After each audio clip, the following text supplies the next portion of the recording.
Okay, who's ready for fan fiction, Joy and Fury? Yes, excellent. All right, first and foremost, thank you for coming out again. This is the third year that we have done the Joy and Fury teach-in. We have people here who were involved in the birth of the idea, in inception. People who have been here from the beginning. Um, and at the end of that one, I called it first annual, so then there came a second.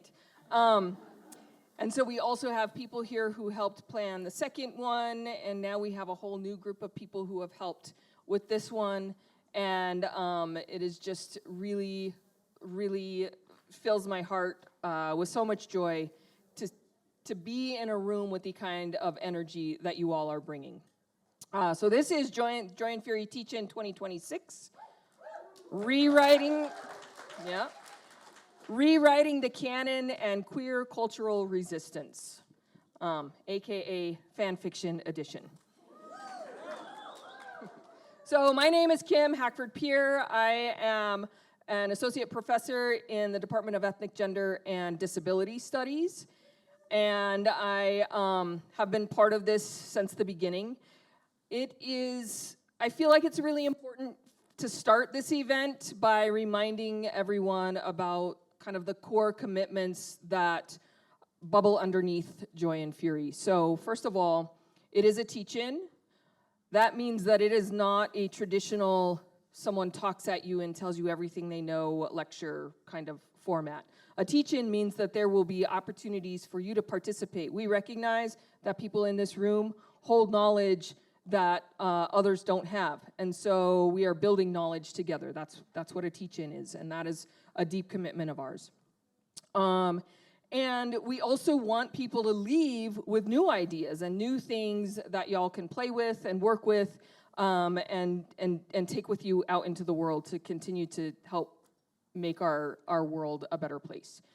Joy and Fury is grounded in 3 core objectives, and these are really important. So the first objective is that it centers and celebrates queer and trans people.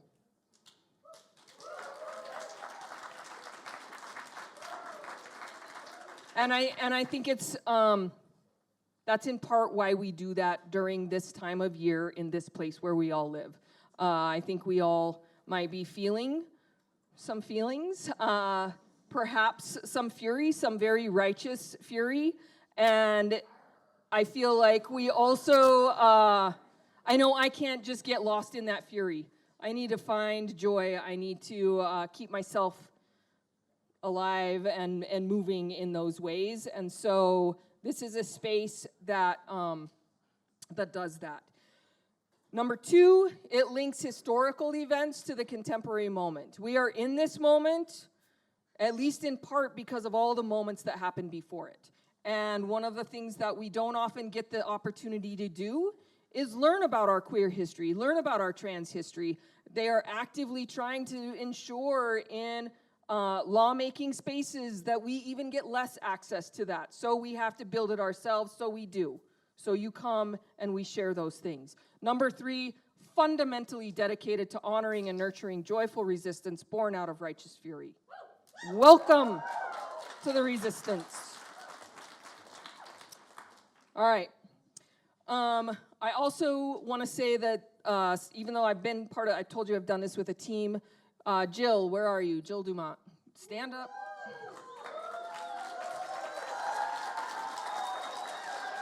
Why are you clapping? I'm just kidding. So at the end, literally at the end of this event, I'm like so tired last year, y'all, and I'm like packing up extra cookies and stuff because we had extra cookies last year. But we only had cookies. We didn't have food. So we leveled up to food, and then we ran out, so I'm sorry if you didn't get food. But Jill came to me in a moment of weakness and said, I know what we need to do next year. And I said, what, Jill? And Jill said, fan fiction. And I said, oh. It was more of an expletive, but, and I'm like, you're right, we do. And so here we are. So the idea this year for the theme was Jill. Jill and I worked together a lot, especially in the fall semester, doing the logistical, the planning stuff, thinking about how the program would flow. And so I'm really thankful to your work on that. I do have to confess, I am not a writer of fan fiction. And I'm not even really a reader of fan fiction. Every once in a while, students assign it to me,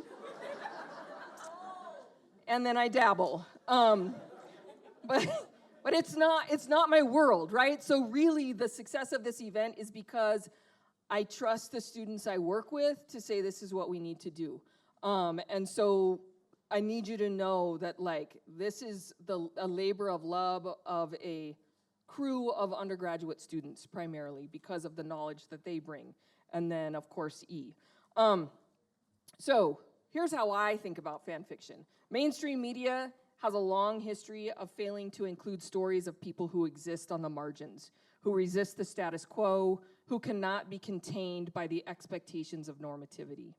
Queer people and trans people have either been left out of the media, included to be pitied or mocked, or have been stuffed into tired tropes that often deny nuance, prohibit happiness or success, and reinforce negative stereotypes. Enter fan fiction. There's an exclamation point too. Here's a space where we can take the canons built by mainstream media and turn them into something we can resonate with and find the nuance, pleasure, community, validation, and creativity that was previously denied in the initial iteration of the story. We get to make the stories work for us and reflect our realities, our fantasies, our hopes, ourselves. I think they've done a pretty good job teaching me why fan fiction is important, right? So I'm going to introduce E. I'm going to tell you first that E's going to do the facilitate the teach-in part. We have 2 mics that are roaming. There will be moments where E invites you into the conversation. Raise your hand. We have 2 people who are mic runners. We are recording this event. And so please wait until the mic is to you so that your voice doesn't get lost because it's not mic'd, right? That's how that's going to work. And after that, we will have an appearance, a performance, a surprise. I'm not sure exactly what it's going to be, but I'm so excited, by our drag club. And then at the end of that, yes, thank you for, they're like, where, who? They're being all cool in the back there. And then after that, we'll have our opportunity drawing, and then we'll be done for the night. So, E McKinley, Hoff, it's H-O-P-F, but it's Hoff. And I'm having troubles. Is here tonight. He has a bachelor's degree in American Studies and a master's degree in U.S. History from the U. So we have an alumni in the house, which is exciting, with a focus on 20th century sex politics. He is particularly interested in how governments, businesses, and the general public react to visible sexuality in physical spaces and online. His academic interests in fan studies center around the histories of censorship in fan spaces and the imaginative potential of transformative works. He started making fan works almost 2 decades ago. How many of you were alive? Not everyone. I just don't want to be the only one feeling that. He started making fan works almost 2 decades ago and has been deeply involved in fandom culture ever since. E. McKinley draws on his fanish passion to make his academic work more meaningful. That is freaking cool. And his academic skills shape his transformative works and participation in fandom. So, welcome, E, and let's get after it.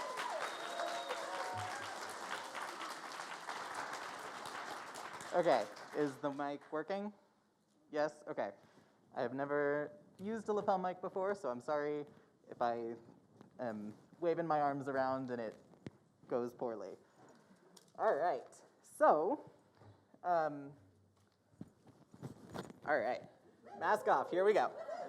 So, I am going to start this presentation, so rewriting the canon and queer cultural resistance. I'm going to sort of work backwards a little bit, start with where we are right now, and then sort of move back a little bit to how we got to this point. So I'm starting with talking about Archive of Our Own, which is a fabulous website that I'm going to tell you a lot more about. But I'm starting with it because it's kind of like a cross-section of all of the types of issues that we see in fan history and queer history and like media studies.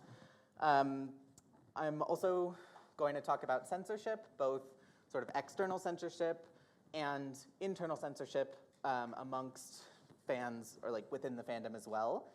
And talking about the possibilities that fan fiction provides for combating censorship and writing ourselves into stories and exploring our world through fiction.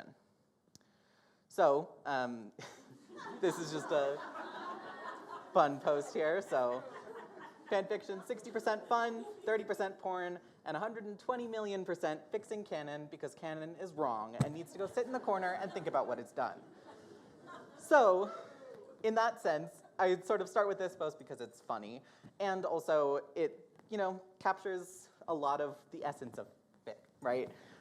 It is fun, right? We do it because it's something that we have passion for, and it is often pornographic, and it's often about, changing the canon to make it something better or to fill in holes that we find in it. And hotter. Also true. So let's start with some terms for those of you who are unfamiliar with some of these words.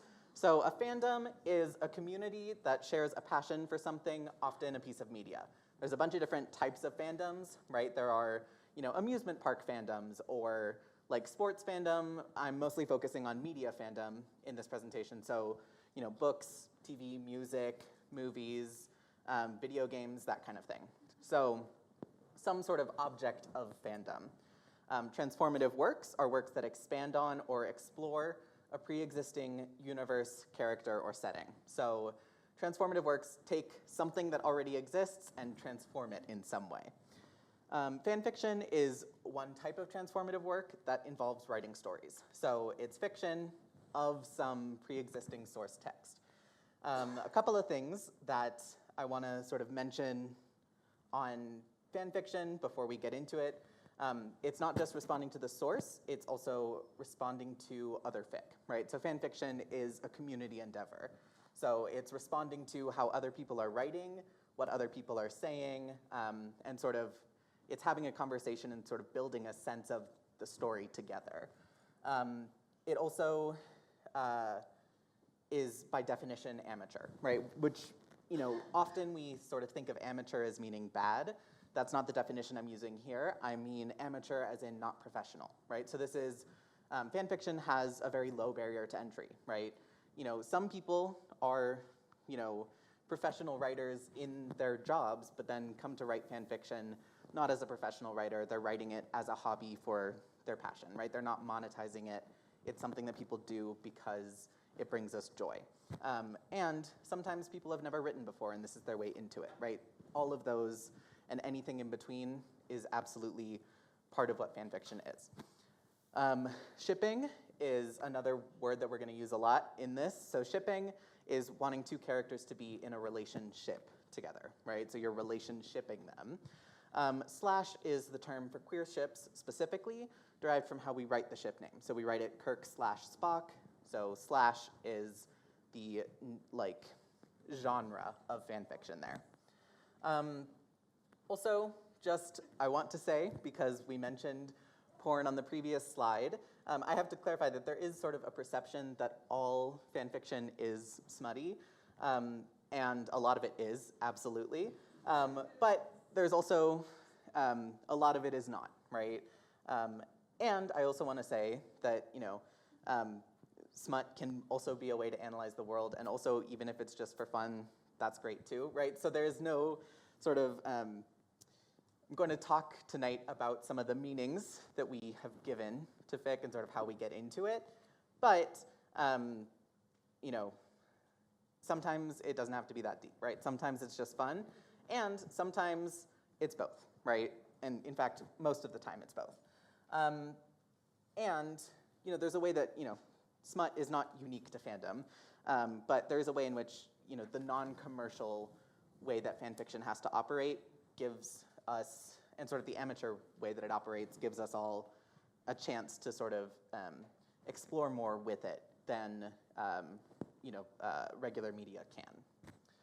Okay, so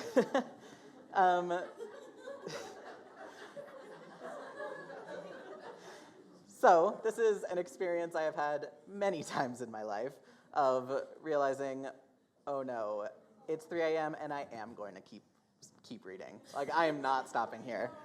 So with that, we're going to start with your favorite fandoms or ships. You don't get to explain them. So I'm going to say I'm wearing a Dan and Phil shirt. I'm wearing my ancient supernatural necklaces. And I have Game of Thrones socks on. So that's some of mine, and then this is my list of the 10 most common fandoms for what I've posted on AO3. All right, now we're gonna pass this out to the crowd. Who wants to say something? All right, we're gonna wait for microphones to go around, but also, again, you don't get to explain. Just tell us what it is. Devil's Minion from Interview with the Vampire. Nice. Who else? Oh, behind you. Caitlin and Vi from Arcane. Jenny and Jisoo from Blackpink, the K-pop girl group.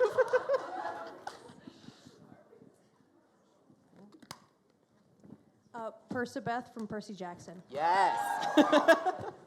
Fair enough. All right, couple more. Jerry Key and Michael Distortion from the Magnus Archives. Byler from Stranger Things. Don Quixote and Merceau from Limbus Company. Nice. Wolfstar. Been really big into John Day from Homestuck as of late. Nice. All right, cool. So those are a couple of examples for those of you who came into this having less knowledge of fandom. Those are some, pieces of media that some of us are invested in and interested in, and some specific characters and relationships as well. All right, so this is just so that you get to see it. This is my AO3 homepage with my favorite fandoms sort of shortcut list. This is what the website looks like. We're going to talk a little bit more about some details. So I'm going to start with some disclaimers, one of which is that I'm focusing mostly on US fandom and media fandom specifically, just because that's sort of the area that I focus on. And it does get a little bit more blurry when the internet comes in, because that sort of expands how people are connected. And even though I'm focusing on a lot of US fandoms, they are also, even before the internet, also international. So I'm also a fan. I use Spanish platforms every single day. And I love AO3, or Archive of Our Own. I'm going to call it AO3 for most of the rest of this. And I'm going to try and convince you that it's incredibly important, so just be aware I have an agenda here. And I'm going to talk a little bit about some internal discourse and problems in fandom, but that's not really the focus of what I'm doing today, right? I want to focus on sort of the possibilities that there are in fandom, while also acknowledging that there are, we call it fandom wank, which is discourse in fandom. There's a lot of wank that happens all the time. And at the same time, fandom is also a space where we get to sort of imagine things, right? And I want to focus on what those imaginings make possible. All right. Okay, so here is a tag cloud. This is the freeform tag cloud. So on AO3, this is just the most common ones. So there's a couple things to sort of point out here, one which being how common sexual content is, but also that there's a bunch of other stuff happening as well. We've got, LGBTQ themes, Hurt Comfort, which is a personal favorite of mine, and a lot of other, types of tags here. Okay. So, I'm starting with the AO3 terms of service. So AO3 comes out of time when there is a lot of censorship happening and a lot of major sort of shakeups where external forces are trying to monetize fan labor and are deleting, just in droves, deleting fan works without any notice, right? So the AO3 terms of service initially gets set up with this idea that unless it violates some other policy, we will not remove content for offensiveness, no matter how awful, repugnant, or badly spelled we may find that content to be, right? So this is, again, partly that idea of like fan fiction is amateur, and also this idea here that AO3 is about, is committed to the idea that we don't censor what type of content gets to be made, right? Okay, so first this image. So Astalot is the one who wrote the initial post, An Archive of One's Own, that became the idea for AO3. And so, this is a useful sort of point here, right? Do you think Naomi Novik, Astalot's real life name, ever looks at AO3, sees some incest mpreg, male pregnancy, and whispers to herself, "I never wanted this," to which she responds, "No," right? So that is very much, like, that's important about sort of the ethic of AO3, right? That this is a space where a lot of other stories that don't get to be told elsewhere are, like, writers are safe to post those. So AO3 launched in 2008. Fans did all the coding, own the servers, and run the legal team that defends fan fiction's right to exist, right? This is a big change because before this, fan fiction is sort of in somewhat of a legal gray area with copyright law. So we get, a lot of authors would reach out to, or would send cease and desist letters, right? Saying, you have to take this down, you are not allowed to write this or share this with anyone. Both on the internet and also before the internet, saying, you're not allowed to publish this anywhere. And so AO3 makes it so that fans don't have to resist that by themselves, right? There's a full legal team established that says, we're gonna set up, yep, question. We wait for a mic? Is it legal to write about minors? Yes, so that is, there's some questions here. Yes, because sort of,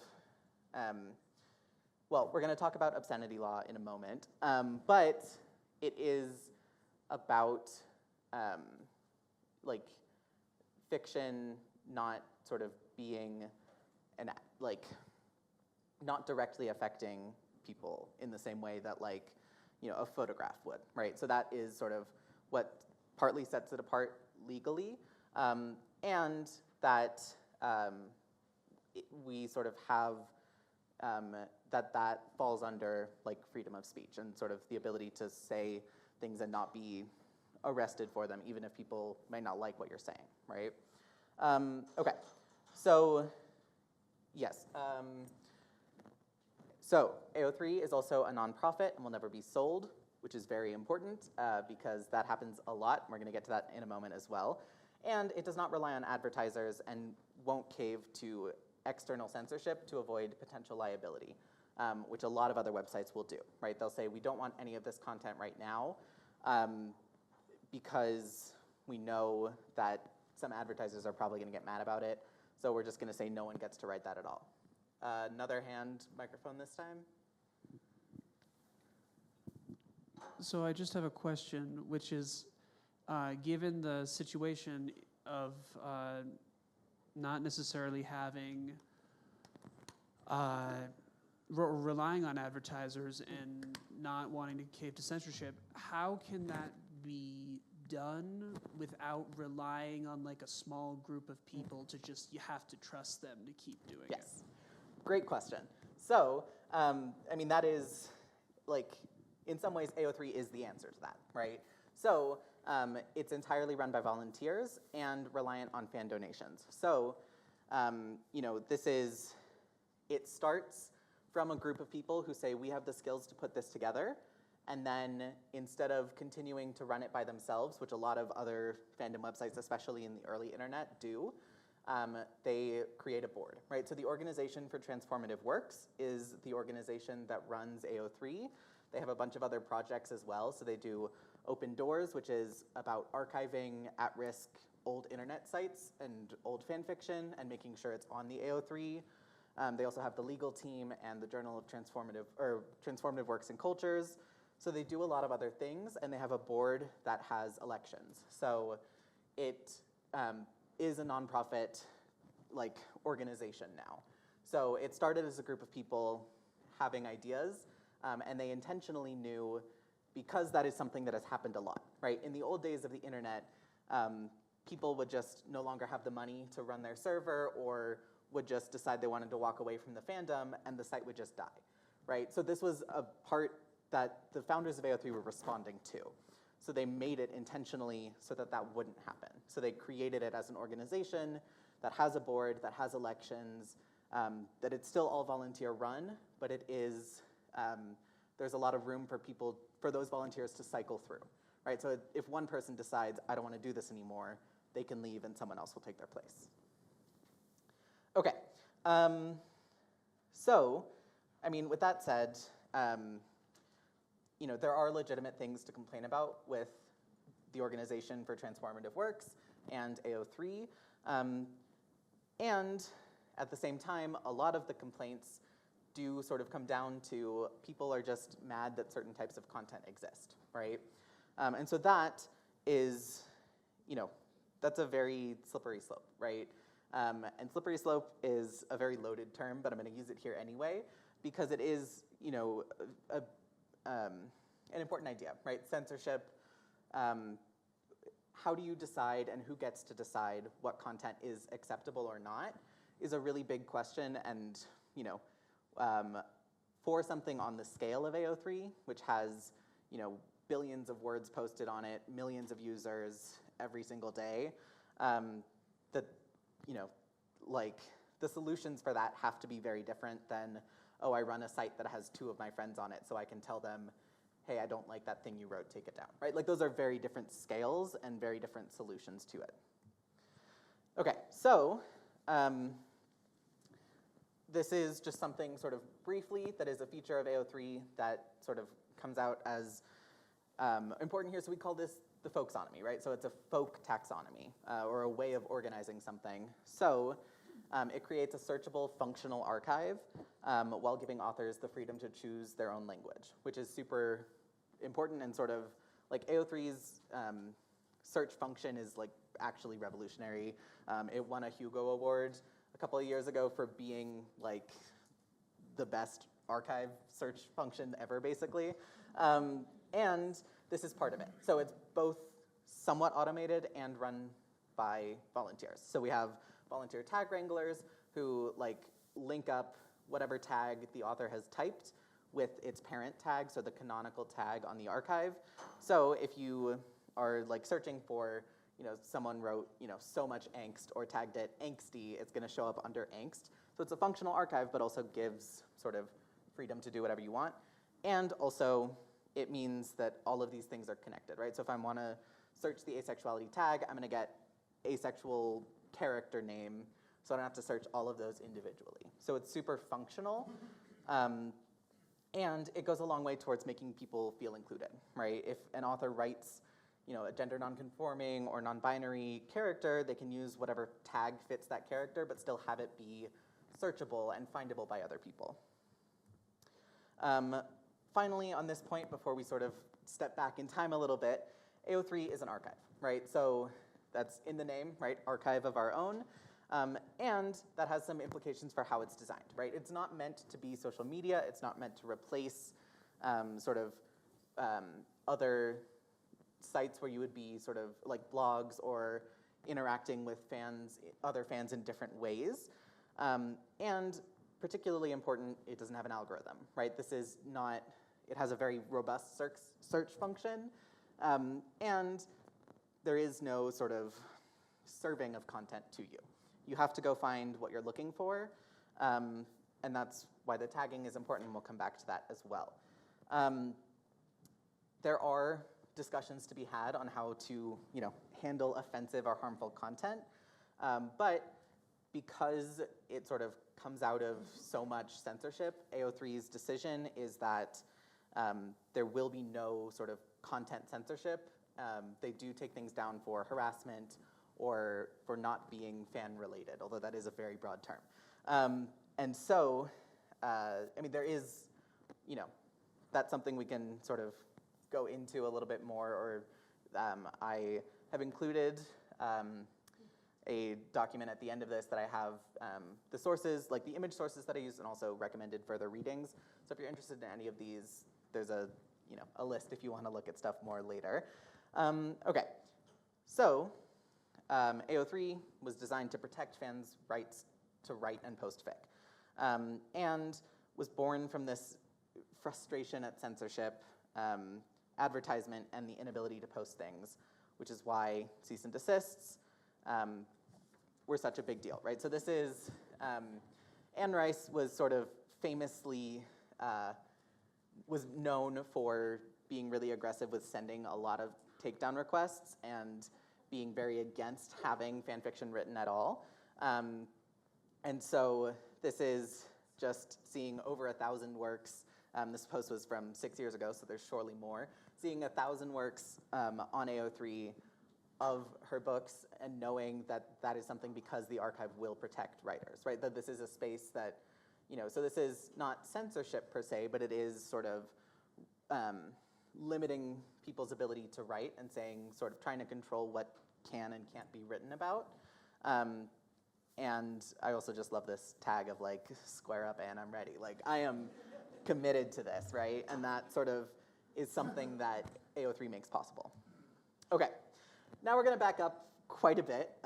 This is a very brief history of human storytelling, and it's very brief, right? So basically, humans have always told stories, right? And classically, stories in the Western world are communal and oral, and no one owns them, right? You tell stories together.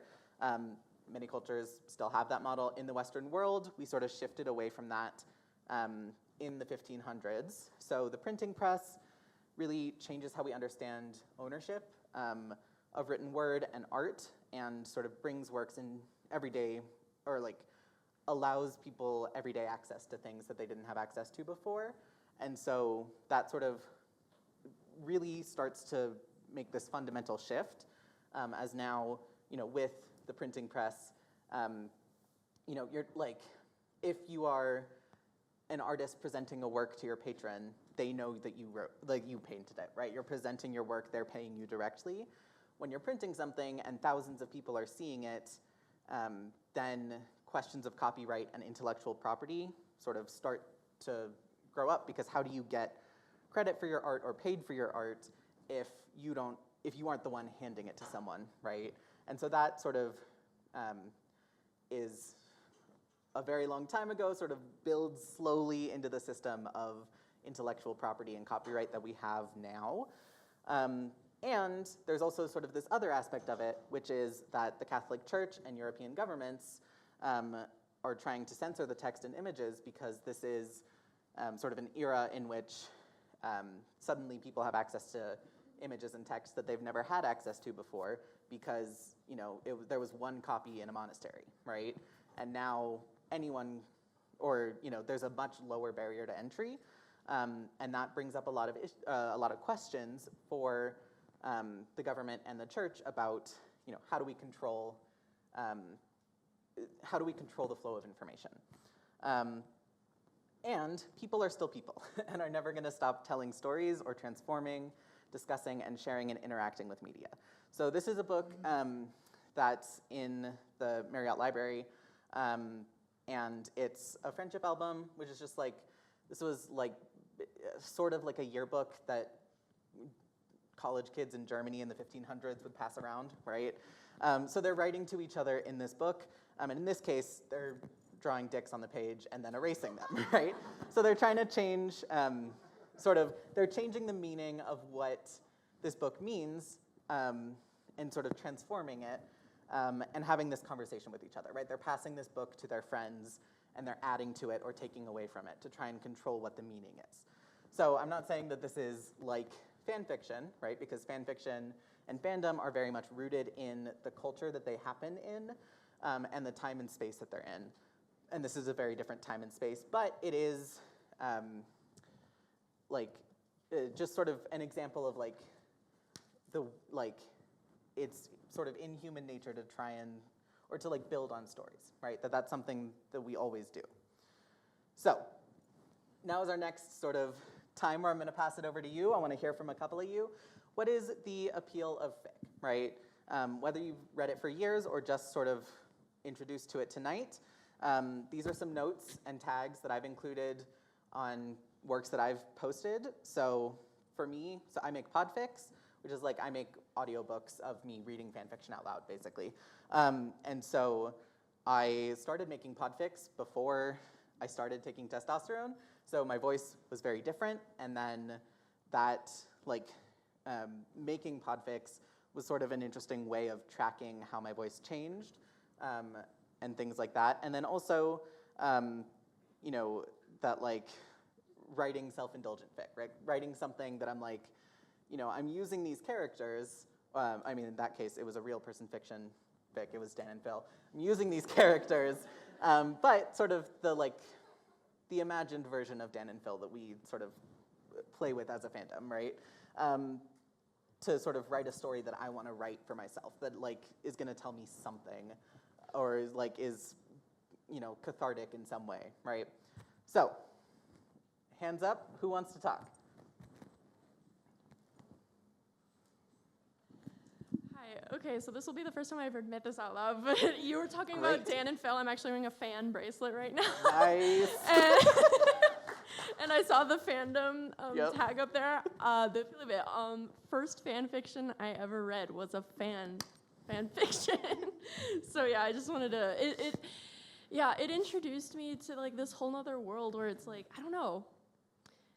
As a queer person that never knew they were really queer until literally 2020, reading this story about these YouTubers, I don't know, of just being who they were, I was really interesting. And then it just introduced me to fandom as a whole, and it just introduced me to be more like myself, I guess, and find a community I never would have found otherwise. That's awesome. All right, a couple other hands. Yes. Yeah, for me, reading and writing fic as an Arrow Ace person, it allows me to engage with those emotions and those desires in a way that's detached from me, and in a way is I can enjoy them without it feeling invasive or oh, I don't actually want this, kind of. Yeah. Mm-hmm.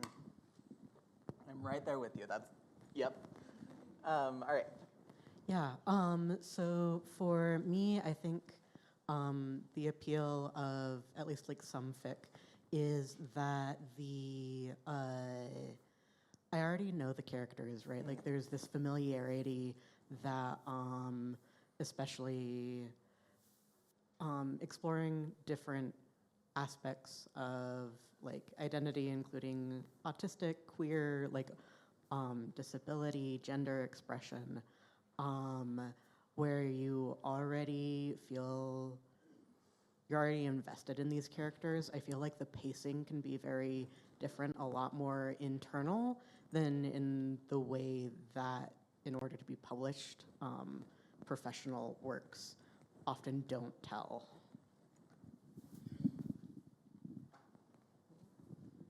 All right. Yeah, got a couple more. Go ahead. No, a couple more. So I started fanfic, which I didn't know was fanfic until someone told me, long before the internet existed. But what I think about is when I read a great book or great characters, they stick in your head and they kind of stay there. And it feels like fan fiction is a way of finding out what other people are doing with those same characters that you're playing with. And that's just really satisfying. Maybe two more. There will be other chances to say stuff. you brought up Game of Thrones, so I'm going to use that as an example. You can have more time with characters who died a little too early and explore their relationships a bit more. Looking at Loraz's relationship with Rael. Yeah, something I really like about fan fiction is I didn't start reading it until 2020, and I only started reading it because I was getting into the Magnus Archives and Welcome to Night Vale, and I really liked both of those universes a lot, and one of the main reasons I got into fan fiction was because I wanted to read crossover fan fiction for those two, because they're just such compelling universes, and I wanted to see those two smash together. So it's just interesting to see like how people interpret things that have like similar themes and similar but different universes. It's just really interesting to see. All right, last one, and then we'll move on. Go ahead. Okay, so I started writing fan fiction when I was really young, and I would just tell it to myself. And I really like fan fiction, and I think it's so important because it allows you to like explore parts of yourselves that you didn't know existed. Like when I started really writing fan fiction, and like I wrote queer stories, but I didn't even have the words for that. So I learned how to express myself through these characters, so I didn't have to quite internalize that experience yet, and it allowed me to explore in a safe, controlled environment. Yeah, that's great. All right, we're gonna keep moving. Like I said, we'll have more chances to talk about some stuff going forward. So these are some Batman comics from back in the day. So this is sort of, these comics in particular are sort of some of the, or like Batman comics in particular are sort of one of the catalysts for the Comics Code, which basically said what was and wasn't allowed to be depicted in comics. There was also a code for motion pictures, so for movies. In particular, you know, the person who sort of pushed the Comics Code, you know, calls Batman stories psychologically homosexual, right? But there is, you know, there's something in sort of looking at these images that, like, you know, they're not explicit in any way, but there's something there, right? That there's this, like, you know, it's easy to look at them and see something, right? And so that's sort of part of the threat in a lot of ways of fan fiction and of media like this is like looking at it and sort of imagining possibilities, right? I can look at this and say, okay, what is going on here? Let me expand on that a little bit, right? Yeah, and so that sort of is threatening for people, you know, the external forces trying to sort of control information circulation. So we also have, so both the Comics Code and the Motion Picture Code have this quote that sex perversion or any inference to it is strictly forbidden. So both of them, the Comics Code starts in 1954, the Motion Picture Code starts in 1930. Both of them have this rule. The Comics Code doesn't get rid of it until 1989, I think. And so this is like fully, for a long time, you're not allowed to show queer people as positive, right? You can't really show them at all. You can show them as queer-coded, right, which is when we basically say, here are some visual cues that this character is queer. We can't say it outright, but we're saying it. And if they're queer-coded, they're either a villain or they hate themselves and then die. So there aren't really any other options. And so having that, like, so this first one is sort of the Legion of Decency on the left, is the group that organizes for the Motion Picture Association, or the code for movies. And then Seduction of the Innocent is the book that sort of pushes the Comics Code, right? So there's both are really concerned with the ideas of morality and like you can see some of the tentacles on the octopus say like filth, indecency, atheism. Like, you know, these are things that are like threatening when depicted in media. And so now we're jumping forward a little bit.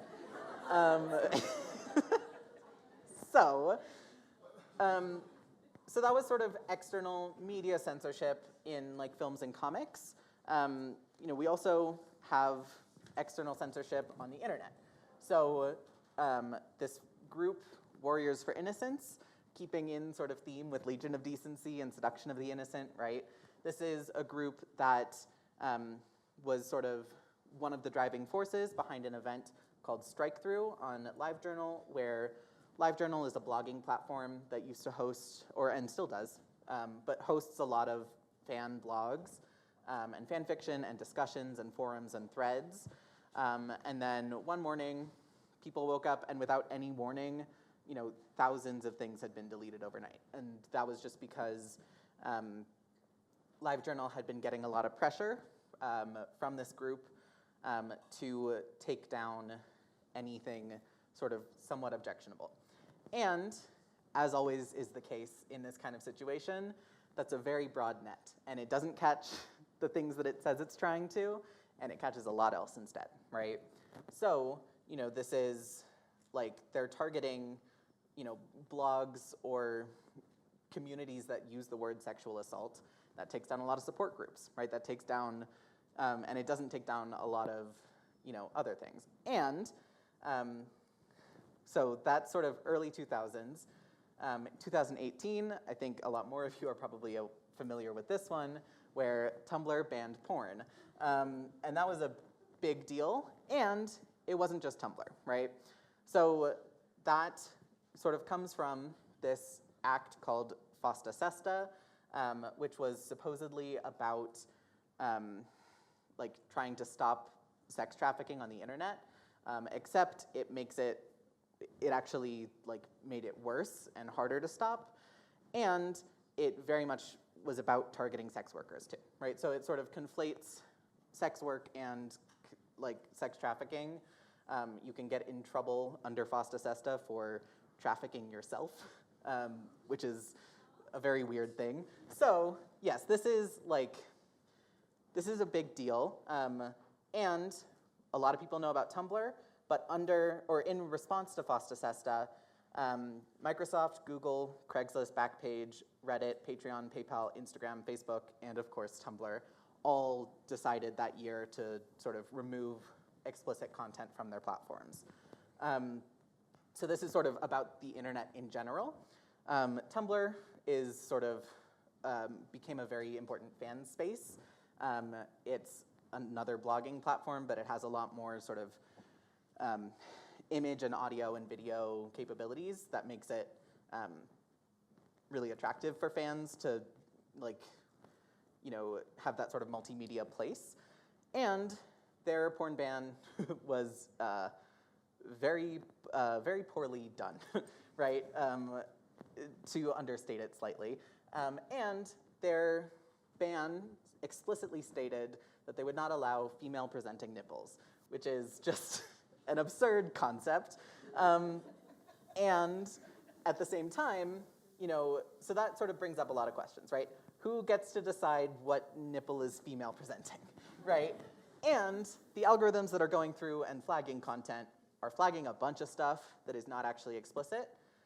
And there are, as is the case whenever this happens, anything that looks queer is way more likely to be taken down, even if it's not explicit at all, right?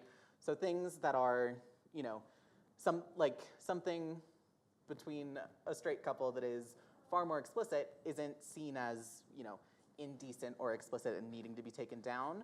And so there's a very uneven way that it's being presented as well. So online censorship isn't banning sex so much as it's banning certain types of sex, right? So it's it's always going to be the non-normative sexualities and non-normative people who are being targeted first. And so really what this does is sort of tries to kind of homogenize the internet in a lot of ways.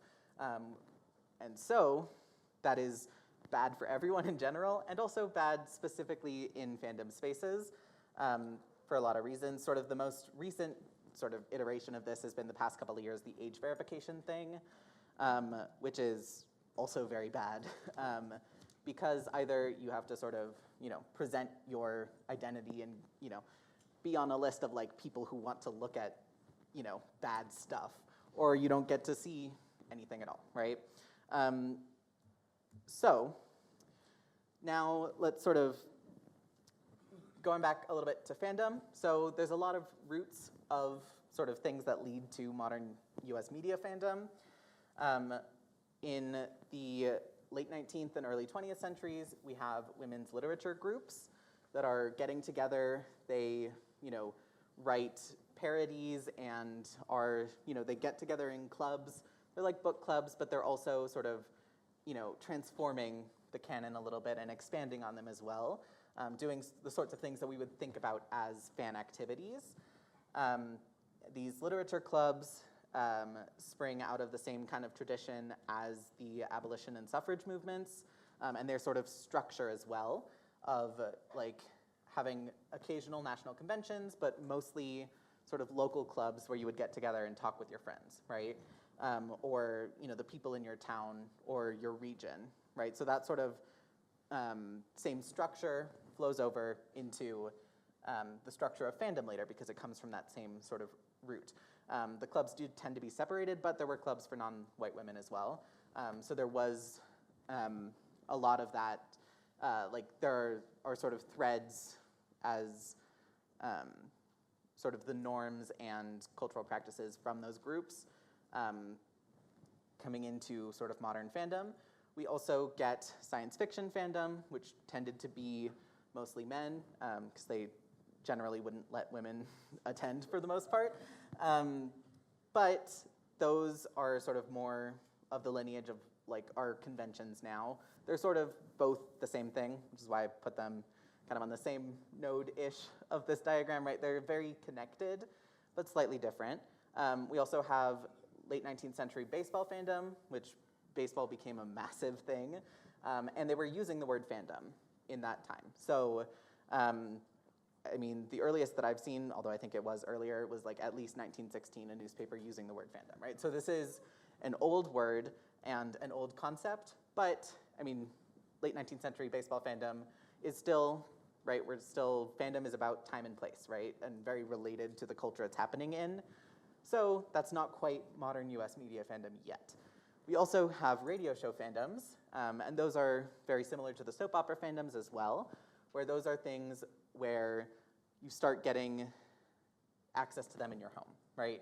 You get to turn the radio on in your home, you get to watch your soap opera, it airs every single day, there's a new episode, you talk to your friends and family about it, right? So those sort of networks of responding to it sort of build on the literature clubs and make it, or like build on that and sort of use those already established networks to sort of spread the conversations that you're having. So those are sort of some of the major like antecedents to our modern fandom structure. Okay, so these are some tags on bookmarks or fics that I have bookmarked. And so this round of questions, I'm gonna turn it over to you. What are some ways that you can explore what gender means through fic? All right.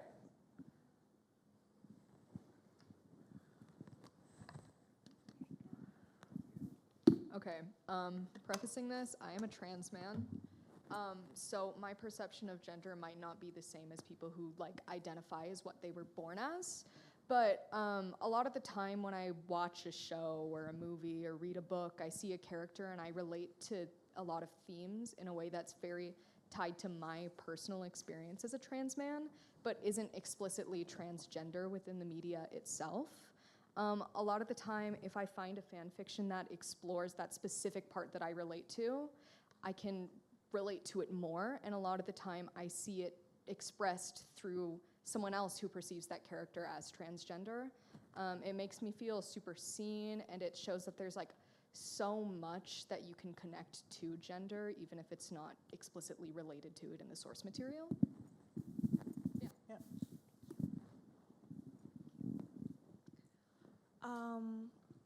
I just wanted to say, I think that it can be very liberating. Specifically, I like to read fan fiction as a woman because it can present a form of feminine sexuality that isn't related to male domination or violence. It provides a form of humanity that I don't think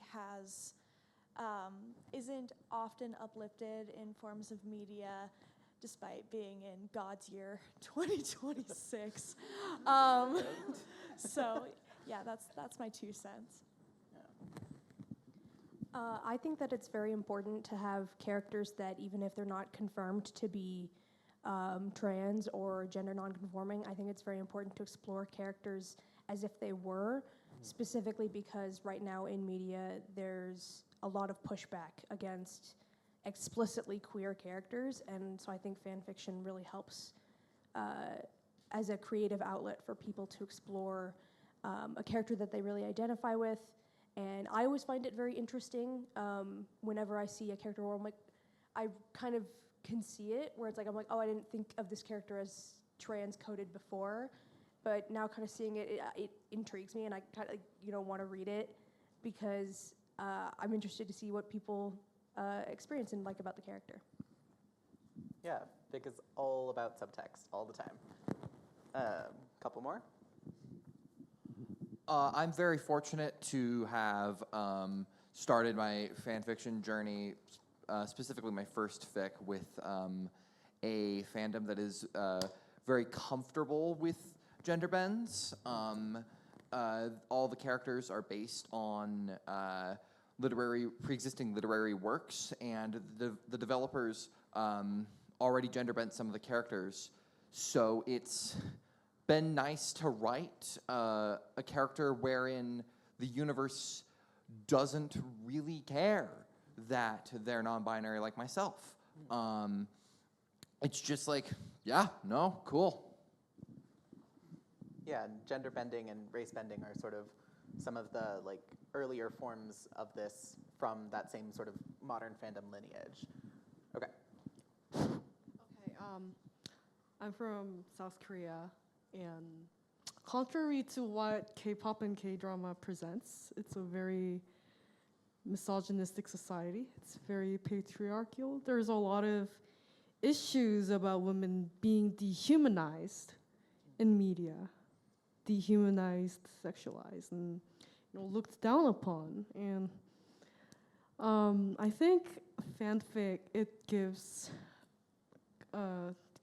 female characters a chance to become powerful, become empowered, become, not allowing bullshit from men.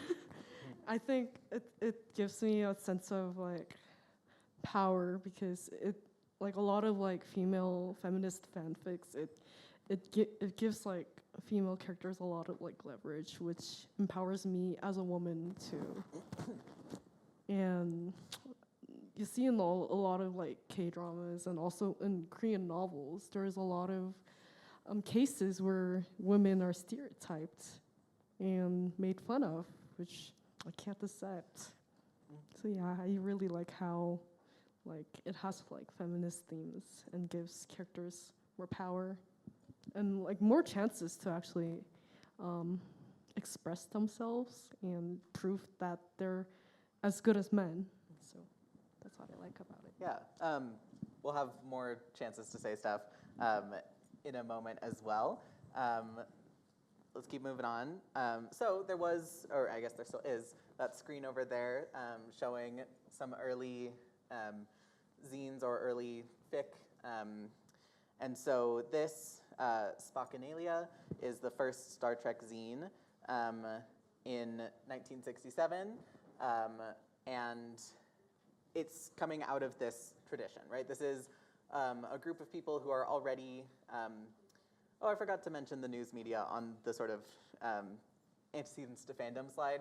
That part was just about magazines and newspapers at the time were very much interactive, right? They were inviting readers to write in, to send in letters, to write their own columns and responses.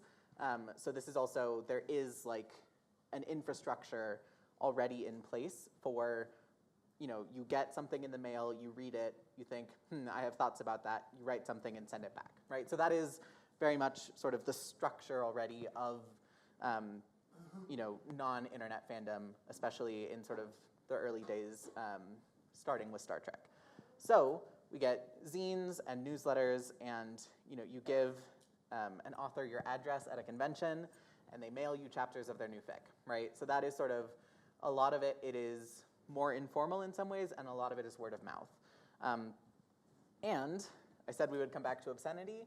This is where we're doing that, right? Often mail won't get through because it would be confiscated as obscene, or, right? So the post office would confiscate it or destroy it. And so there was often issues with sending both explicit works and just like slash fic in general. So we'll get to slash more in a moment. So Star Trek is sort of one of the kind of bigger fandoms in sort of what we now think of as like our modern US media fandom. It starts in 1966 at this really important time where some of the Hays Code, the movie codes are relaxing a little bit. There's sort of a major cultural shift happening in a lot of other places. And so it also develops a really big fandom, right? So this is reaching, especially for a science fiction show, is reaching a lot of women that were not previously involved in fandom, who had not sort of been exposed to it before, or were involved in non-science fiction fandom, and we're now sort of combining those worlds, right? So this is, there are a lot of fandoms, or a couple of fandoms that we talk about that have reached this sort of critical mass, right? They're so big that they start bringing in new people, and that sort of changes what the fandom can look like. The fandom networks that were already in place solidified and became a lot more visible. But Star Trek is also interesting because it talks about this utopian future, right? This sort of time when in the future humanity has set aside all difference and just lives in peace together, right? But the original series, and for a long time after, and I'm not even sure if yet today, has no openly gay characters in it at all, right? So a lot of people watching this were seeing some of these possibilities and also, thinking like, what is a utopian future that doesn't have queerness in it, right? Like, what, why are we not there, right? So we get to slash. So we get the word slash really sort of grows out of Kirk Spock. That's like the first slash fic as we know the concept now. So 1974, the first Kirk Spock fic. It's 2 pages. It gets published by accident. It was someone who sent her fic to her friends, and they ran a newsletter, and they thought she meant them to publish it, and they published it under her government name. So that was a big deal. And in a lot of ways, she really sort of backed off that story. But that was, I think she talked about it as like, you can't put the toothpaste back in the tube, right? Like, she was uncomfortable being the one who had done it, but suddenly she was getting all of these letters, right? It was her government name, people knew her address because, well, that was how fandom worked before the internet, right? Everyone, to be involved, you knew people's real name and their address, so you could be connected to them. So people started writing to her and saying, hey, I see this too, right? I want to talk about this more. And so it sort of slowly builds, and then by 1978, we get the first fanzine that is only Kirk Spock, right? So it's not just Star Trek fic with the occasional slash in there, because a lot of Star Trek zines that are not dedicated solely to Kirk Spock don't like publishing slash at all, right? So it gets hard. This is sort of, I said at the beginning, we talk a little bit about external censorship. This is sort of the internal censorship. So a lot of people were like, I have this established newsletter or this established zine that I send out, and I am not publishing that. Like, no, you cannot make me do that. And so a lot of these stories aren't getting published until they start sort of sharing them themselves, right? So, okay, this is sort of just another post here. I'm going to read it. fandom is such a weird place. Like, I watched a TV show and thought, wow, these two nerds have a lot of chemistry, and I'd like to dedicate a large chunk of my life to thinking about them. So I went in search of other people who also thought these two nerds had a lot of chemistry, and then it turned out that a shit ton of people were talking about these two nerds having a lot of chemistry, and now it's 4 years later, and we write each other porn on holidays. So that is sort of, in a lot of ways, the fandom experience, right? You see it and you go, okay, there's something here, and then you start talking to people and realize that they're also saying, okay, I'm definitely seeing something here. And then you have a group where you're sort of sharing these stories together, right? Okay, so now I'm gonna pass it back to you. We've talked about how you can explore gender, talked about fic in general. Let's talk a little bit about, how can you explore what sexuality means through fic. For those of you who are unfamiliar with fandom, I'm gonna explain one term on this slide before we hand it over, which is the Omegaverse, which is, so the Omegaverse is sort of a concept. It grows out of supernatural fandom. In the early 2000s, this idea of what if, in addition to having sort of our regular understanding of gender, you also have a second gender, which is alpha, beta, or omega. And so it's like you have, it's a really interesting way of sort of playing around with what gender can mean. And a lot of Omegaverse fic is about sex, right? So I'm gonna leave the explanation there. There's more information in my sources if you wanna look at it later. But I'm gonna pass it over to you all. So what are the kinds of things that you can do or explore what sexuality means through fic? All right.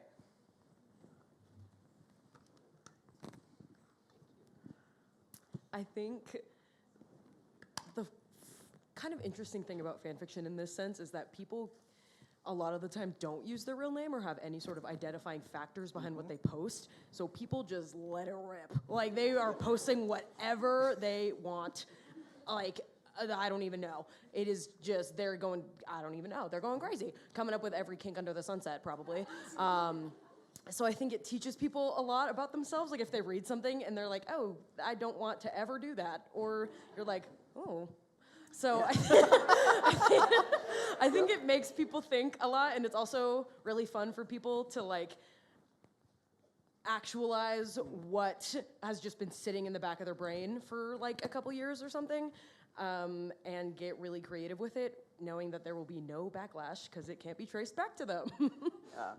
I would like to be someone who, proudly connects my fan name with my government name, but I mean, I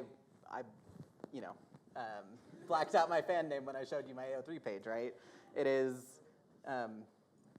yeah, there's possibility there, right? All right, someone else? Okay. So growing up Mormon, I didn't really get sex ed at all.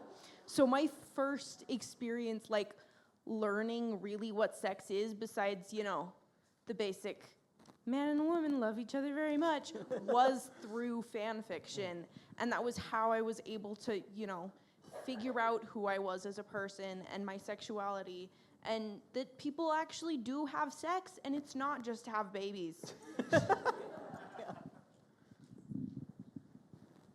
right, one back there and up here.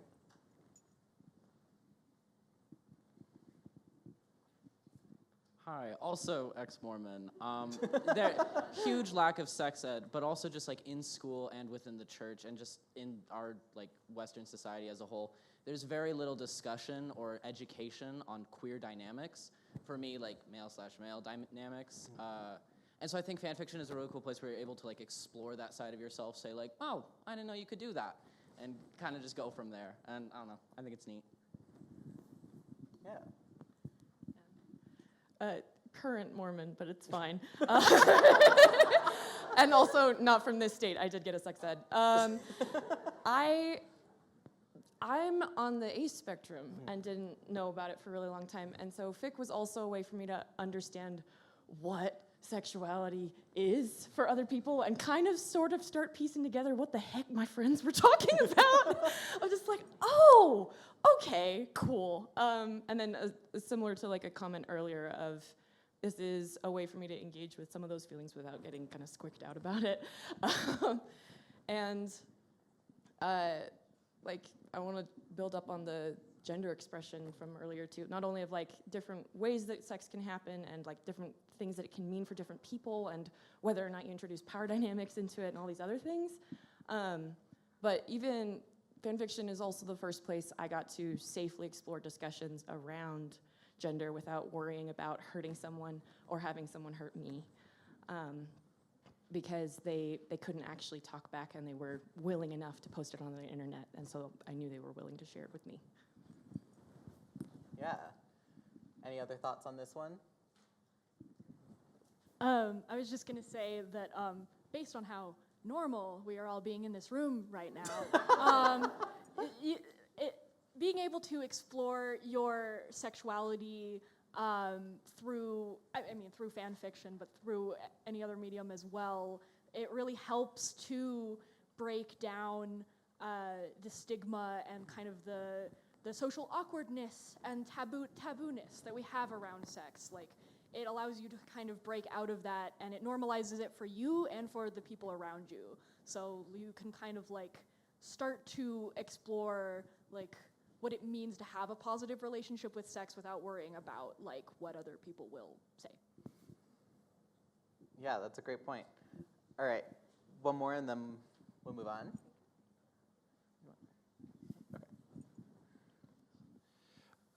So I remember earlier this week in one of my classes we had like a conversation about consent and like consent through certain like actions and like different ways of exploring sexual identity. And I think that when we were talking about that, I thought a lot about like some of my like early experiences like reading some like fan fiction that wasn't afraid to like go into that and explain how important and how meaningful those kinds of conversations are. And I think that in a lot of ways, fan fiction can help create a safer environment, like off of existing media that might not explore consent or safe exploration in those ways. And I think that that is, you know, for as much of a, sometimes if people give fan fiction such a negative reputation, I think that that is a side of fan fiction that really does that well when authors have good intentions to strive towards that. Yeah, fan fiction as sort of a genre has done a lot of sort of expanding, you know, sort of degrees of consent, right? There's what we call dubcon, right? Dubious consent, which is sort of like, you know, there's a gray area, right? It sort of allows the space to sort of explore what those gray areas look like. Okay, I'm running a little bit low on time. I'm gonna try and speed through the last bit of it here. This is just, I have up here for people who don't know what the internet used to look like, right? So these are sort of the GeoCities days internet. That was, you know, so internet fandom starts out really niche, right? That was back in the day where even before the World Wide Web, there was Usenet, which was like a decade before the World Wide Web, and basically anyone could just make a page and say, you know, here's my page now, I'm gonna put as many garish colors as I can, this is, you know, like I am exploring HTML, right? This was that sort of era, and that means that like there are a lot of sort of these fandom spaces, but they kind of look like the, you know, pre-existing real life spaces, right? They're small groups of people sort of who are looking for that kind of content, who find each other to talk about it. But because it's the internet, that is also public, so they're sort of, you know, expanding a little bit. Then we get to this sort of commercialization era, right? And that's sort of very much where we are now. So this is FanLib. I mentioned it earlier as sort of one of the precursors to AO3, one of the things that made people go, okay, we need a place that we can control, right? So FanLib, these are some advertisements for it. It was a site that a lot of people got really mad about because their idea was basically, we're gonna host fan fiction here and you have to pay to read it. And a lot of people were like, first of all, this is a bunch of men coming into what is often, fandom is not entirely made up of women, but we often think about fan fiction specifically as being written mostly by women, although there's more to that that I won't get into right now. But there was sort of this perception that this is like outsiders coming in and trying to make profit off of our hobbies. And sort of legally, one of the ways that fan fiction is okay legally is that it's not monetizable, right? You can't make money on it. That's how it's fair use under copyright.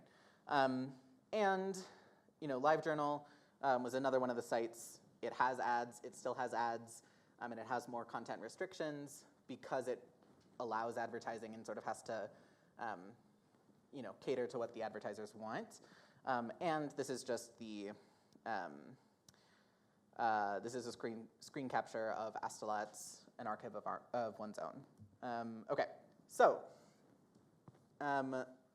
finally, I'm going to return to AO3 and sort of finish this point. So we've talked a lot about censorship from external sources. We've talked a little bit about censorship from internal sources. I do want to make sure that you don't get the idea that like all of fandom is queer, right? Because that is sort of something that people tend to think, just like we tend to think that all of fandom is women, right? And there's a lot more to it than that. And it really depends on what space you're in, right? So there are corners of fandom that are entirely queer. There are corners of fandom that are very hostile to queerness. So AO3 sort of is made as a site that's going to be about, or sort of that is a haven for all types of content that aren't allowed elsewhere, or that other people are going to be sort of mad about elsewhere. That also means that people are mad about AO3 a lot. And that is sort of some of the like major fandom ethics of sort of US media fandom are some of the ideas are don't like, don't read, which is a very important idea. Basically, like, you get to control your fandom experience. If you start reading a fic and don't like it, leave, right? And it's your responsibility to do that. It's not the author's fault that you read something that you didn't like if they've tagged it properly. So that's why AO3's tagging system is extremely important. So they have archive warnings that any fic that you post has to have archive warnings on it, even if that's chose not to warn, right? And then people can go into that and sort of know, I don't know what I'm going to get into, but I'm going to find out, right? And having these warnings is extremely important because it allows people to make those choices. Another sort of fanish ethic is what we call the kink tomato, which is your kink is not my kink and that's okay, which is abbreviated, and then it sort of looks like you spelled out kink tomato. But the idea there is basically like, it's okay for people to like things that are not what you like, right? And it's okay for you to like things that other people don't like. And that's sort of one of the fundamental tenets of AO3 in this way as well. So AO3 was born out of sort of this fanish passion and frustration at this external censorship and the internal censorship and all of the wank happening about who gets to write what. And an inability to post things and take down requests and advertisements, right? And it was made to be a space entirely run by fans, designed with fan needs in mind. So I sort of focused on AO3 as part of my presentation here today because the issues around AO3 sort of encapsulate pretty much most of US fandom history, right? Where all of the issues that we've been talking about for centuries in sort of intellectual property, copyright law, and all of the issues we've been talking about for at least a century in sort of how to do fandom properly or respectfully, or who gets to decide. Those things are all sort of, AO3 has to address all of them, and so works really well as an example of, what fandom can be, and also an example of what fans are capable of, and sort of building this, like dramatically, I can't overstate how big AO3 is, right? It has, you know, billions of words on it. These are huge servers. It sees millions of people visiting the site every single day. This is a massive website.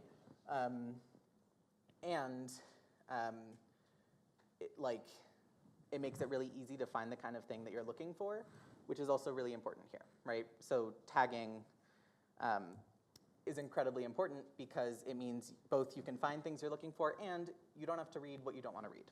So my final thing, I am at time. Yes, okay. So yes, let's not have a discussion about this, but I'm gonna say instead, let's put this as sort of a question to ponder, right, as we're going away from this, right? You know, what is on here, again, these are, you know, tags in my bookmarks or, you know, a note on a Dan and Phil fic that I wrote, right? That like, you know, there's sort of different levels here, right, of things that people shouldn't be allowed to write, right? And so the question is, are there things people shouldn't be allowed to write and who gets to decide that? And there's a bunch of different opinions that people will have on that. But I think one of the things that I sort of hope that you will take from this, even if we have different opinions about sort of what those limits should be and who gets to decide, is that, like, you know, because there are ways that writing can hurt people, but, you know, it's a complicated topic, and there's a lot of, you know, there's a lot of possibility in responding to censorship, and also, you know, there's a lot of ways that the ways that we do that aren't great, right? So there's, you know, it's a complicated topic, and so go away sort of thinking about this idea of like, what, you know, what should fan fiction be, right? You know, we've talked a lot about the things that it can be. Do you have an idea of sort of what it should be, or, you know, the sort of, again, fanish ethic of like, don't read, right? So there are things out there that can make you uncomfortable. Do they necessarily, you know, if they make you uncomfortable, should they not have the right to exist, right? So that's something, sort of the last thought I want to leave you with. And also, like I said, I have a source document. There's a lot of things about that last point there if you want some further reading to sort of spark your ideas on that topic as well. There's a question. Can I answer a question? And then, yes. Because I realize I'm out of time. There's a mic. We're good. So now that we're at the end, I have a question about what basic fundamental fanfic is. Does it have to be based on characters that have existed elsewhere? And so my question is also about Chuck Tingle. Are his Tinglers not fan fiction because they're his own thing? And if you would answer those, I'd appreciate it. Yeah, so I would say, I mean, to answer your original question, not necessarily, right? You could say, okay, I'm gonna write I'm gonna write original characters, but in the world of Game of Thrones, right?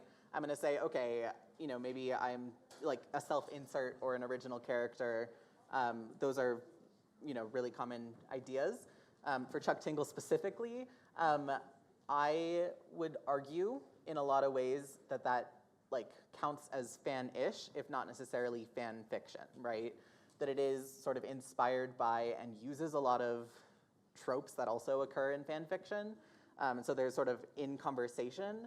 I wouldn't necessarily say that it's like fan fiction itself because it doesn't, well, I mean, in some ways it is, right? Sometimes he uses real people as characters, right? So those would be fan fiction of those real people, right?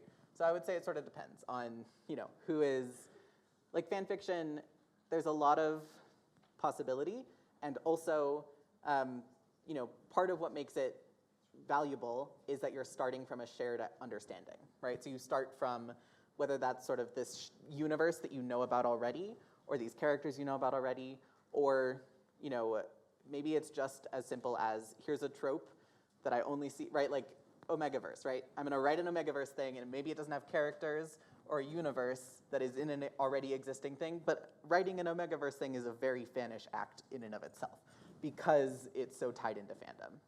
So, okay. And in that, I am out of time, so I'm going to leave it at that. And thank you for your thoughts. And there you go.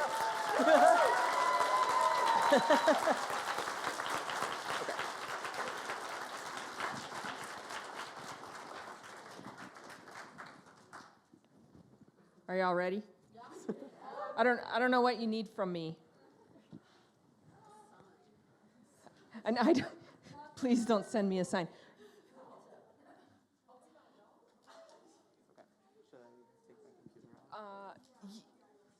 Yeah. So here, I need to plug my computer in. I don't know if you're going to see my disaster of a screen. If you do, ignore it, because there is amazing stuff to look at that's not my screen. But we need the sound. So we will put the QR code back up as soon as we're done with the sound. Okay.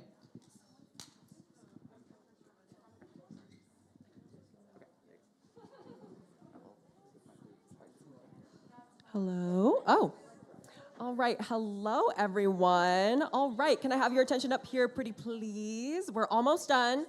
I promise I know it's so boring, but we have Drag Club coming up, so I think you'll be a little bit excited. Yes. Let's get some cheers in the room.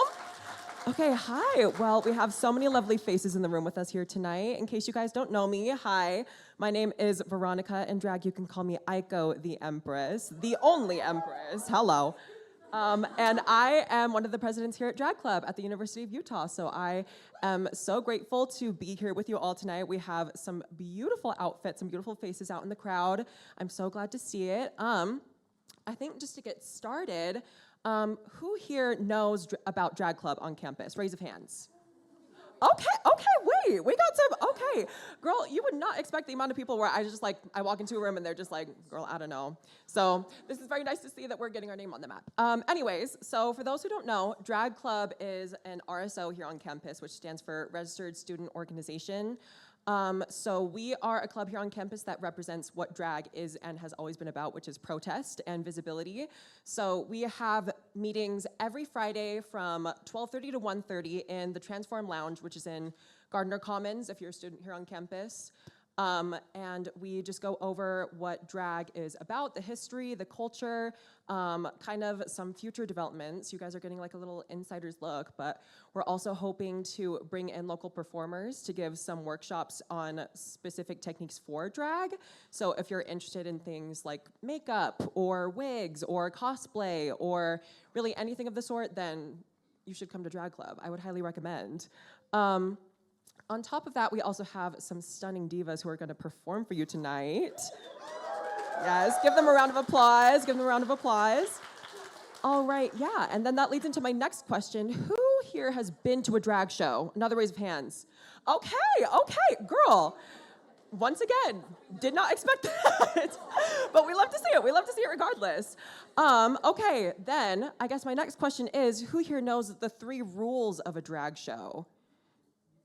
Okay, it's okay. That is A-okay. Well, I'm going to tell them to you now, so that way you can refresh your memory and be ready for a show, because these divas are about to give it to you. They have been preparing for a very long time. This is some of their first performance ever. So yes, we need to make sure that we give them all of our love and attention, which leads me into the first rule of a drag show, which is to cheer. How else are we supposed to know that you're enjoying the show if we can't hear you, okay? So we want to hear some snaps, some claps, some screaming if you got it in ya. We'll take anything. We'll take anything. So that is the first rule of a drag show. The second rule is to make sure that we are important and focus on consent. Everyone here hopefully knows what consent is, but that basically means we won't touch you, you don't touch us. Simple as that. Basic rules. Hopefully you should know that by now. We're at a college level. Next up. And the last rule is, if you have some dollar bills on you, make sure to give these divas some money, because number 1, drag ain't cheap. Number 2, they're gonna put on a show, like I said. So we wanna make sure that they are getting not only our cheers, but also some of our money, because you know, it's rough out here for everyone, especially for us who are, you know, cross-dressing out in public. So we gotta get the money where we can get it, okay? But yeah, besides that, sorry, without further ado, I think, are we ready to get started with the show? Yeah. Okay. All right, then I think I'm gonna turn the time over to our new drag babies and yeah, give them a big round of applause.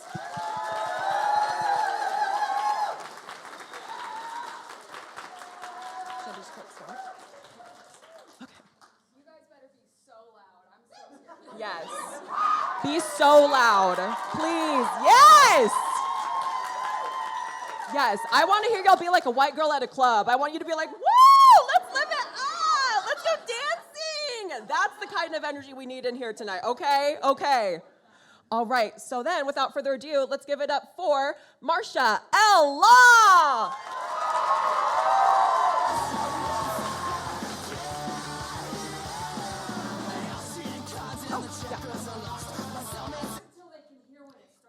Yeah. So, yeah, it's okay. Just sit and stare, it's okay. Okay.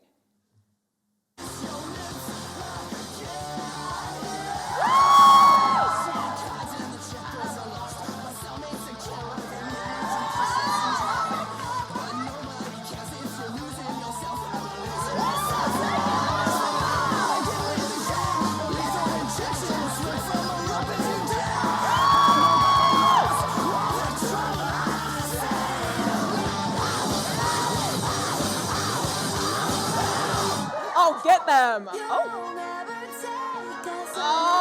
okay.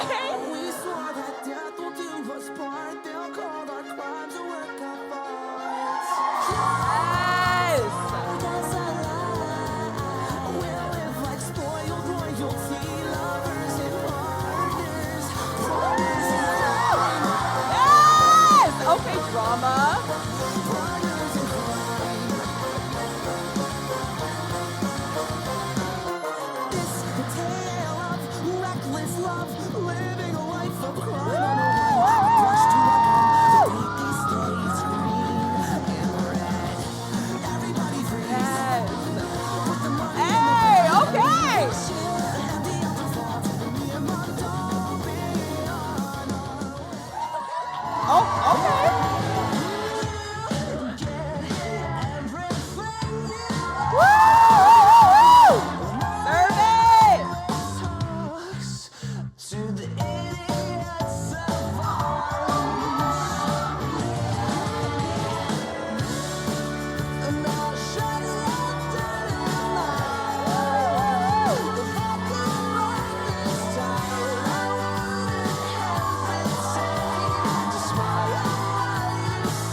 Drag Club!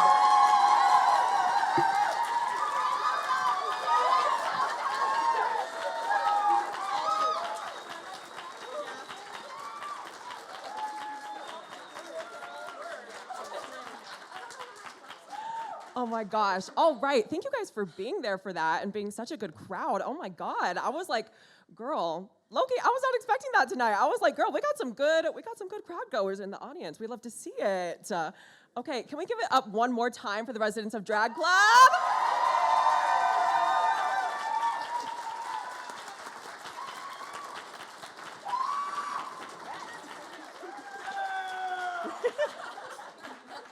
Love to see you. Woo, woo, woo. That's what we like to see. Yeah. Okay, I think for now, what we're gonna have to do is, I think I just kind of wanted to go into, kind of E was covering it in their presentation on fan fiction, but just kind of how drag and fan fiction intercross and interlink, just because I think that is very important to like dictate, especially as a drag performer. For me, just kind of going over my look, this is my Ash Ketchum, my very skinky, slutty, hoary Ash Ketchum. Stop. I've never been like this in front of a crowd. But I think for me, one of the main reasons that I connect drag and fan fiction so much is personally, I started writing fan fiction when I was like 9 years old, I want to say. And my first fan fiction was, in fact, a Pokemon fan fiction. So your girl's been in it for a minute, so let's just say that. But I think that is a very important distinction because I think fan fiction allowed me to explore my gender identity and my self-expression, and being able to find a community of people who thought like me and who felt like me about certain characters, about certain stories, and how they wanted to continue to work on that and continue to explore themselves is kind of ultimately what got me into drag. And so I think I would not be standing here in front of you guys if it weren't for fan fiction. So I think that is a very important distinction to make. So I think I'm gonna pass it on to some of our drag club residents, if you guys don't mind, just to kind of go over their look, who they are, their drag persona, and what fan fiction means to them. So you wanna start off? Hello. My name is Trichinosis, but you can call me Trick. This is my very first drag thing ever. I joined the club 2 weeks ago, and they were like, oh, there's an event going on. I was like, oh, God, I guess I'm going. And so here I am. But anyway, my outfit is based on the fan fiction Cupcakes about My Little Pony, so I'm Pinkie Pie. Her, killer alter ego in this world. Yeah. Here. Okay, awesome. Hello, everyone. So me and him are Jeff and Nina the Killer, of course, because thank you. Creepypasta, I think it's what got a lot of people into fan fiction, you know? So it was a classic. I think we had to do it. My drag name is Those Feratu, and thank you. And I've been a part of Drag Club for, just this year? Most of this year. It's just been so amazing. And yeah, drag, I wouldn't be here without fan fiction, definitely, because fan fiction led me into just finding myself and therefore learning how to express myself in a way that feels truly me. So yeah, totally recommend it. Thank you. Hi, so I'm Fenrir Fatal, and obviously I am Jeff the Killer. Creepypasta was one of the first fandoms I'd ever been in, ever, so that's why it's really important to me, and I only just remembered this, earlier this night. The only fan fiction I have posted on AO3 right now is a rewrite of the Tiki Toby creepypasta. So that's relevant to today, and just creepypasta in general shaped a lot of how fandom is. I think Slenderman is crucial, and then obviously creepypastas came off of that, and it's just a lot of really important fandom things. And being in fan culture got me more into, being in queer culture and discovering my queer identity. And then from that, that's kind of what led me into being into drag. So yeah, that's that. Hi. Is this working? Cool. I'm Marsha L. Law. And I don't know if you guys know who I am. Make some noise if you know the band My Chemical Romance. Yeah, it's me, Gerard Way. Hi, guys. Someone had to represent fandom because that's such a crucial part of fandom and fan fiction culture. I feel seeing real people and being able to put them in those situations that you wish you could live out. It's special. I'm gonna be honest, I don't read fan fiction that much, but I spent my childhood dwelling on this website called Quotev. And little fun fact, Jeff, can you come here? We were both 12 years old and we met on Quotev, and now we live together. 8 years later. So, you meet so many people who are like you and connect with them in ways that you wouldn't be able to if you didn't have that pre-established, commonality. Oh, we both like Gravity Falls. That's awesome. Let's live together in 8 years. Here we are. So that's my experience with fan fiction and with fandom, and it really has changed my life, and I'm sure it has for so many other queer people, Yeah, that's it. One more round of applause for the pageant answers from our drag club. Very, very beautifully put, I would have to say. I think you guys are just all so amazing, and I am just so grateful to have you guys here. Drag is just such an important aspect of queer culture and queer history, and so to be able to exude that here for you guys is just like a special treat for us. I think one thing that also kind of makes me feel kind of emotional about this is Drag Club was instated last year. I was one of the founding members, and we also have one, possibly two, of the founding members. Oh yeah, we have both of them here tonight. So we would like to have them come up, give them a little round of applause for getting this whole thing started, right?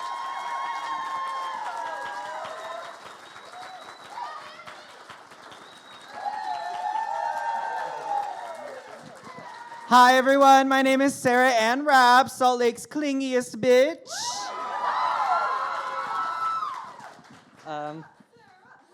Hey there, not in drag, my name's Andy, but in drag I'm known as Sylvanus the Fae King, your fairy tale dream, your elven king. Yeah, so we instated Drag Club, I want to say in fall of last year. These two have since graduated, so I've kind of tried to take the reins a little bit and try and whip Drag Club into shape. Oh my God, sorry. And I think that that's kind of what we've done. And just like to have you guys here on a night where this is like some of like our club members' like first performances, like it just feels very full circle, and it's like this is what the club was supposed to be about. And like to see that like come to fruition is just really amazing. And so I'm just so grateful for all of you guys for being here. So let's give them one more round of applause, please.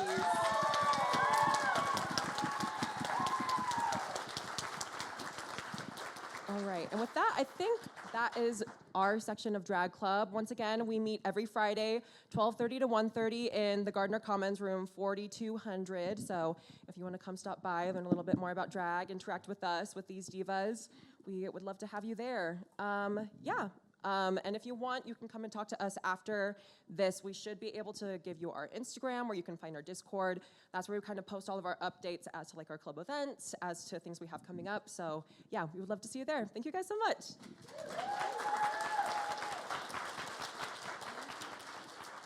Okay, we are right up at 9 o'clock, which means we did a good job. Maybe not with time management, but with being here and staying in it and maintaining the energy. I just want to say, I hope that some of you in here have been inspired by the story of Drag Club to start another kind of club. What kind of club might you want to start? Thank you. Good job. Good job. So, I mean, there is space for that.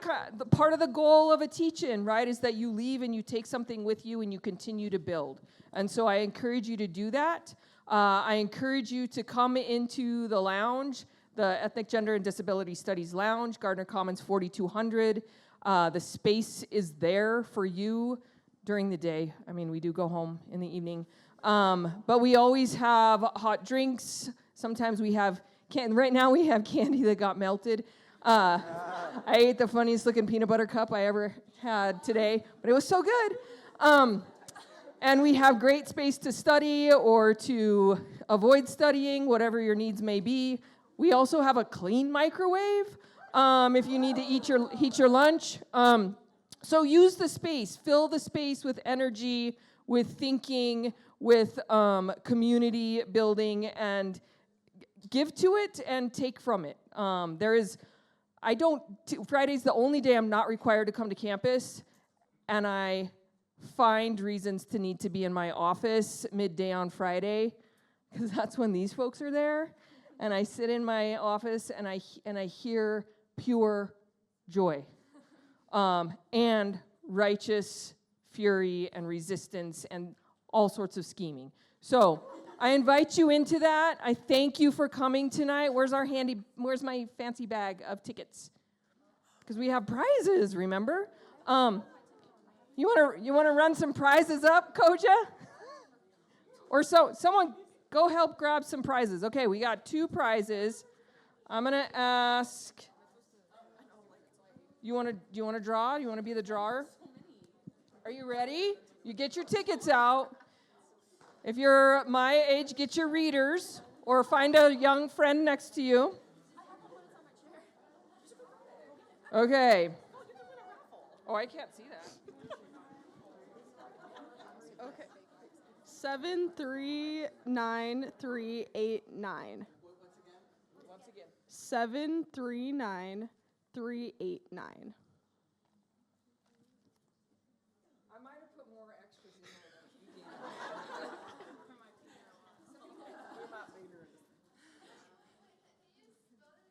Yeah. Do you have it? Yep. 739389.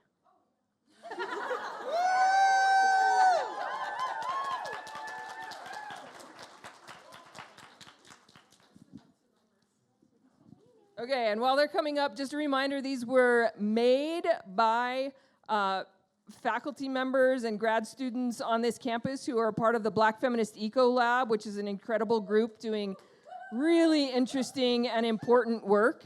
And so, enjoy. Part of why they're doing this is because creating the candles and giving them is something that brings them calm, that brings them joy. So it's kind of a full circle thing in that way. All right, number 2. 739455. Say it once more. 739455. I'll go in my pocket. 739476.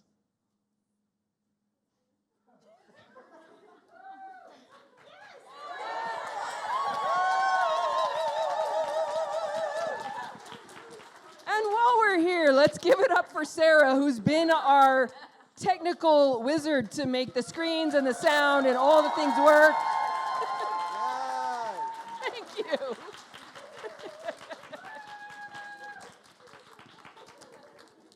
Okay, so once again, thank you to everyone who was part of the team. We had some incredible interns with the College of Humanities who work directly with ethnic, gender, and disability studies, who did all the really cool social media posts and made me look ancient in one of them, which I'm not gonna lie, tickled me.